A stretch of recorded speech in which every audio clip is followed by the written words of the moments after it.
Hello বন্ধুরা, এখন আছি আমি 23-এর পল্লীতে। এটা হচ্ছে বেলেঘাটার 23-এর পল্লী। এরা প্রতি বছরই কিছু ভালো সুন্দর থিম নিয়ে করে।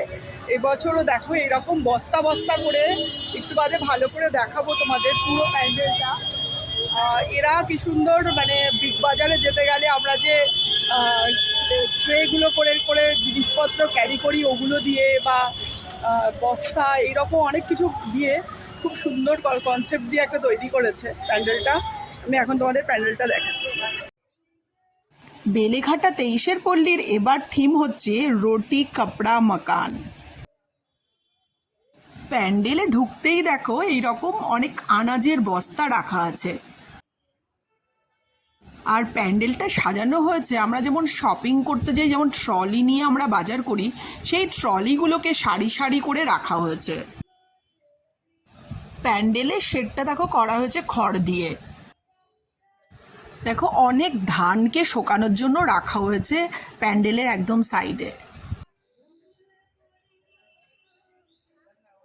দেখুন আমি আছি 23-এর পল্লীতে। দেখো এখানে কি সুন্দর ধানের একটা স্ট্রাকচার করেছে। আর দেখো এখানে কি সুন্দর ধানগুলো রাখা রাখা আছে, এটা গোল গোল ঘুরছে। এই দেখো ধান রাখা আছে, গোল গোল ঘুরছে এরকম। আর দেখো এখানে কত এইরকম অনেক কিছু রাখা আছে, দেখো যেগুলো আমাদের রেগুলার ঘরে লাগে। দেখো এরকম বয়ামে করে কত কিছু, ডাল থেকে শুরু করে সমস্ত ধরনের জিনিস রাখা আছে এখানে। ডাল ভাত আমাদের যেগুলো আর কি স্টেপল ফুড আর কি, সেগুলোর ওপর কনসেপ্ট নিয়ে এরা বানিয়েছে, খুবই সুন্দর। দেখো এখানে লেখা আছে যাকে দুধে ভাতে। দেখো যাকে দুধে ভাতে, এদের কনসেপ্টটা দেখো। এই খুবই সুন্দর। দেখো এই দেখো কত চামচ, এইরকম কত চামচ যেগুলো আমাদের রেগুলার লাইফে লাগে, সেগুলো দিয়ে এরা কত সুন্দর কনসেপ্ট দিয়ে বানিয়েছে। দেখো ভীষণ সুন্দর। দেখো উপরে এইরকম কত কাপড় ঝুলছে, দেখো কত কাপড় ঝুলছে, এদের কনসেপ্টটাই আলাদা।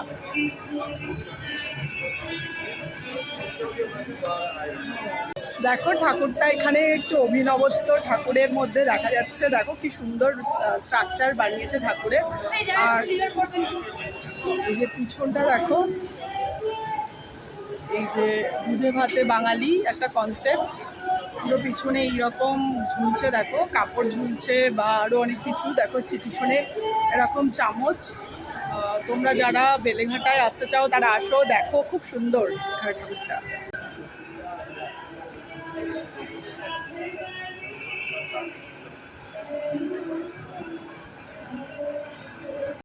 দেখো কি সুন্দর ডাল ভাঙানো হচ্ছে।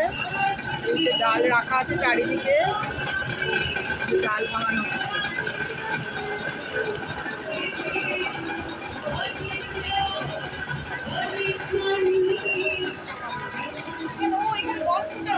এই যে 23-এর পল্লীর কনসেপ্ট হচ্ছে রুটি মাকান কাপড়া। দেখো সুন্দর একটা গ্রাম্য পরিবেশ কোথাও তৈরি করেছে। এখানে দেখো কত চাল রাখা আছে, তারপর ভিতরে ঢুকলেই বোঝা যাচ্ছে কত সুন্দর।